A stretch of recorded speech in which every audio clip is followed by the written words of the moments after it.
Okay, we have Sharon and Cindy Taylor. Sharon is the mom, Cindy is the 17-year-old. Okay, Sharon's husband died about 3 weeks ago in a drunk driving accident. She's called this meeting because she's worried about Cindy and her coping mechanisms and some of the choices that she's been making. Cindy has been skipping school and has a new group of friends. Sharon believes that she is using drugs and alcohol and participating in promiscuous activities as coping mechanisms for the loss of her father. Sharon, can you tell me why that you've called this meeting today? Yes, I'm worried she's having difficulties coming to terms with things. I know she doesn't agree with me. Oh, I'm coping differently, so I'm automatically wrong. You're always pointing out everything I do wrong. What about everything you do, Mother? Cindy, you seem upset with your mother. Can you tell me more about this? There's not a lot to tell. She's always pointing out everything that I do. Go on, I'm listening. Well, she hates my friends. She hates my boyfriend. She thinks I'm just supposed to stay in my room and cry all day like she does. And promiscuous activities, really, Mom? Really? How many guys have you had over for dinner? Dad just died 3 weeks ago.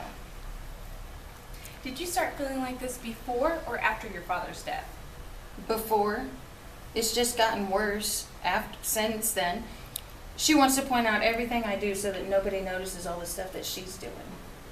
I'm your mom and I care about you. I just lost my husband and I don't want to lose my daughter too. I'm following what you're saying. Go on. You're skipping school and you're failing your classes. I know nothing about your new boyfriend, but I'm sure he only wants one thing. What does a 28-year-old want with a 17-year-old high schooler? Whatever. I've been skipping school for the past 2 years and you never noticed before because you were too busy getting drunk with your husband. And just because he's dead doesn't mean that you need to start acting like a mom. You never cared before, and I can't tell you anything because you don't understand. That's hard to believe. Cindy, what is it that makes you feel that nobody understands? Well, as a teenager, I feel like there are certain things that I should be able to do. I need freedom. And ever since Dad died, it's like she thinks I need to be 12 years old again. Except when I was 12, you treated me more like an adult than you do now. And I think she forgets how a teenager is supposed to act. So Cindy, what do you think is going on right now? You seem angry with your mother. Well, I am angry, to be honest. I'm upset with her. Her and Dad always got drunk and fought, and maybe if she wouldn't have picked a fight with him that night, he wouldn't have left. He'd been drinking, and she just kept running her mouth, and he left to try to get away from her.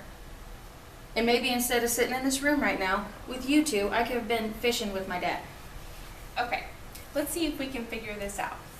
Sharon, you're worried about Cindy and the choices that she's making. And Cindy, you feel like nobody understands where you are in life right now and that you can't talk to anybody. You're angry with your mother and you blame her. Is that correct? Yeah, pretty much. Well, we are almost out of time for this session, but I'd like to wrap this up with some goal settings for next week. I want you both to think about this. Cindy, what is one thing that you feel would help the relationship between you and your mother? Well, it would be nice if she gave me some freedom and wouldn't try to control everything that I do. She needs to have some faith in me. I do have a mind of my own. Okay, this is good. And how about you, Sharon? Cindy, let me help you. I want to be in your life, regardless of what your opinion is of me. I am your mother and I always will be. I just need you to communicate with me. I haven't been a perfect mom, but together we can get through this. This is good. And I think that we can start next week with this talk, okay?